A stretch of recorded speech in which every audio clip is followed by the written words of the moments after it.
Hello guys, আসসালামু আলাইকুম। সবাই কেমন আছেন? আশা করি ভালো আছেন। তো আমার বন্ধু আজকে চুল কাটতে যাবে সেলুনে। তো ভাবলাম যে রাস্তা দিয়ে যাইলে আমাদের অনেক লেট হইব। তো এই কারণে আমাদের তো বাইক টাইক নাই, তো আমরা ভাবলাম যে রাস্তা দিয়ে যাইলে তো লেট হইব। তো বাজারটা ওই যে আমরা হাতটা দেখাচ্ছি ওইখানে, আর আমরা যদি যাইতে হয় তো ওই দিক দিয়ে ঘুরা রাস্তা দিয়ে আসতে হইব।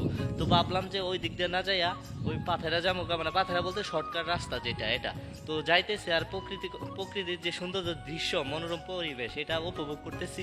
পাখির কলরব, এমনকি এই যে দেখেন কৃষকের যে জমিতে ধান লাগাইছে এটা হচ্ছে সেচ দেওয়া পানি, যেগুলা মেশিন দিয়ে দিতে হয় মোটরের মাধ্যমে। তো হাঁটতে হাঁটতে আমার বন্ধুর সাথে যাইতেছি চুল কাটার জন্য।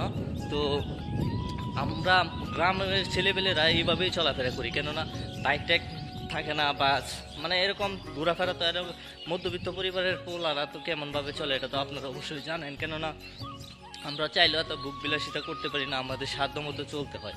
আর সাধ্য মতো চললেও আমরা গ্রামের ছেলেরা যে আনন্দ উপভোগ করি, শহরের পোলাপানগুলো এগুলা এরকম আনন্দ উপভোগ করতে পারে না। এই সৌন্দর্য, এই প্রকৃতির সাথে তাল মিলিয়ে চলা, এগুলা শহরে পোলাপানরা পায় না, যা আমরা প্রতিনিয়ত পেয়ে থাকি।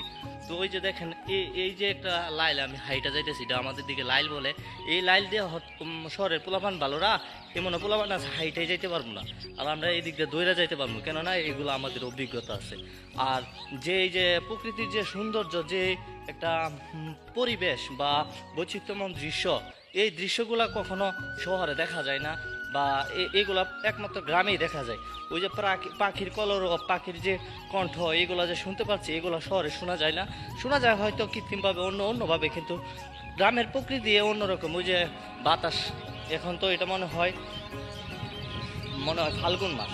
তো ফাল্গুন মাসে তো দেখেন কত সুন্দর হাওয়া, ওই যে ক্ষেতের ওই যে ধান দুলতেছে, আর আমরা হাইটা যাইতেছি, আমার বন্ধু আর আমি তো বুঝতেই পারছেন যে গ্রামের ছেলেবেলেরা কীভাবে তাদের জীবনযাপন চলায়। আর মধ্যবিত্ত ছেলেরা বিশেষ করে এভাবেই কাটায়, যে দিক দিয়ে শর্টকাট হয়, যেভাবে শর্টকাট হয়, যেখানে দুইটা টাকা বাঁচানো যায়, যেভাবে নিজের কেরিয়ার গঠন করা যায়, এভাবেই চলে। আমাদের বাইক নাই, সাইকেল নাই, তো আমরা রাস্তা দিয়ে গেলে দেরি হইব, হাইটা গেলে, রাস্তা দিয়ে গেলে, গাড়ি দিয়ে গেলে ভাড়া লাগবো। এই জন্য আর আমরা রাস্তা দিয়ে যাই না, আমরা একটা শর্টকাট রাস্তা বাই করলাম, যে আমাদের বাড়ির পিছন দিয়ে একটা রাস্তা আছে, জমি পার হয়ে যাইতে, ওইটা আমরা বলি শর্টকাট, মানে পাথেরা রাস্তা। তো এই পাথেরে যাইতেছি।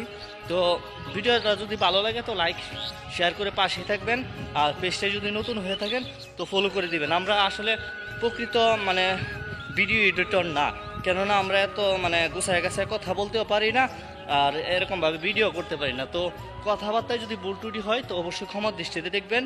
আর যেহেতু আমরা ভিডিও মানে প্রফেশনাল ভিডিও এডিটর না, এই কারণে যদি ভিডিওর কোনো ভুল ত্রুটি হয় ক্ষমার দৃষ্টিতে দেখবেন। আসসালাম।